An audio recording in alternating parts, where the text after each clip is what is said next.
Salam la famille, j'espère que tout le monde se porte bien. Moi, je vais bien.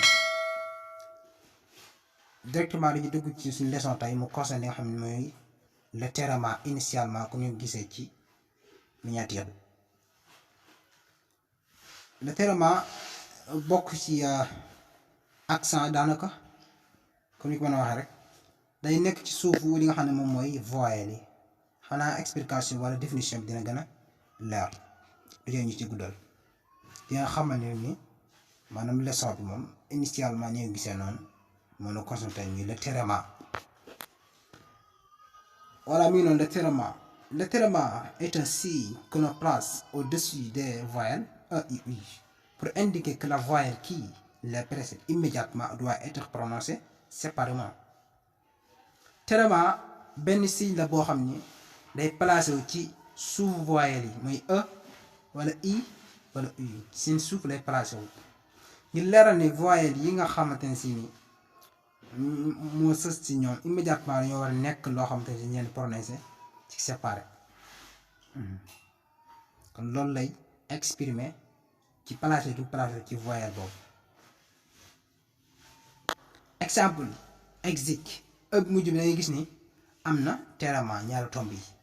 Auguste I bi am na ko, Noël I bi am na ko, naïf I bi am na, E bi am na ko fee naïf I bi am na ñaari tomb de terrement kon loolu rek la bëgg a expliquer ci place jàmm place ci no bi wala ci E bi waaw ne voyelle bi kat dafa nekk lu ñu prononcé loolu la bëgg a exprimer ci place bi nga xam ne placé na ko ci nga xam ne moom mooy voyelle. Donc le terrement sur le E terrement bi nga xam ne nekk ci E ñëw détaillé ko mais ambiqué E bi am na terrement sigue am na terrement aigu contigue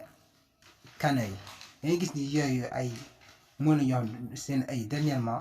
dañoo am li nga xam ne moom mooy terrement ñaari tomb yu nekk ca suufam mu placé wu fa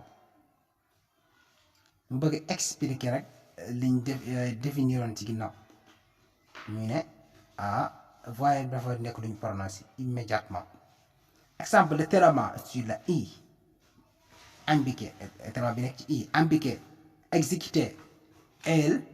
fens wala fens nga gis ni I nekk foofu yëpp am nañ li nga xam ne moom mooy terrement. Les cités air nuit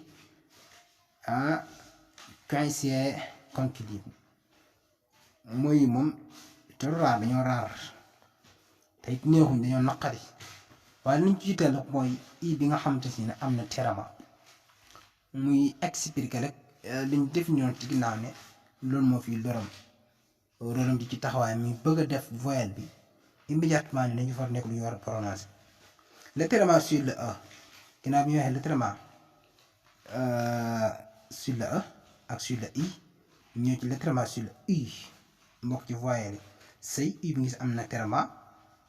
kafar niim am na niim ngis am na terrement kon day wan ni I boobu am terrement bi ñu ko war a prononcer immédiatement séparément waaw dañ ko war ci séparé nag lay doon nga comprendre comme dina waaw boo ko xoolee fekkee sama sa niveau nga ko comprendre immédiatement ou bien automatiquement. Le terrement exemple mais ak mais bi gis wuti nañ kon I bi dañ ko war a prononcer parce que boo xoolee bu njëkk ñu ne mais I bi prononcer wuñ ko bu dee ci mais bi nga xam ne dafir bokk nga gis ni I bi prononcer waa nga xam ne nga mais noo prononcer ba ni ko gis automatiquement day xam ni ça ne fait rien ça n'a rien de mais wuti nañ am nañ différence bi mboqale fii bi waaye ñu exercice mu ne ajouter l'accent circonflexe ou le terrement comme que dans le chapitre accent circonflexe la concerne woon